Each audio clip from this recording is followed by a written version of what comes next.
Hi guys, good evening. So, someone asked me what soap am I using. So, this is the soap that I'm using. 03. Ang maganda dito kasi all over the body na siya.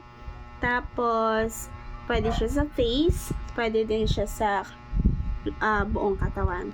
And I'm gonna show you how I cut it into pieces. So, ang maganda dito kasi good for 1 month mo na siyang magagamit pag ikaw lang yung gumagamit. Pero pag syempre madami kami sa bahay, kaya mabilis siyang maubos. Ito, 1 week and then ubos na. So this is how I open. And another one, I'm not going to use a knife. Instead, I'm going to use this one, Hilo. Yeah, this is what I'm going to use to cut the soap. So this is the soap. Smells bad. Good, I mean.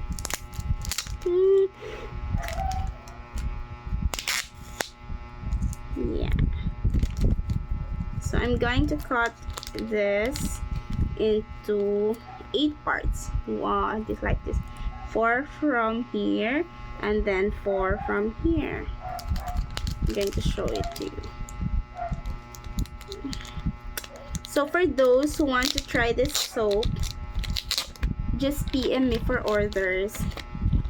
I do meet up Bacolod area only, but I do LBC pag outside Bacolod na. Yeah. See? This is what I'm going to. Guys, maganda din ito sa allergies. Sa mga buling. Yeah. Pag marami kang buling, pwede din ito. I love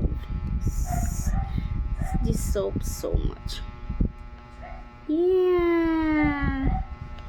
So I use the Hilo para maganda ang shape niya. Ayan.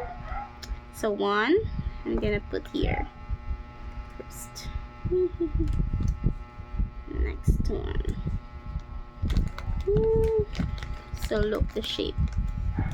And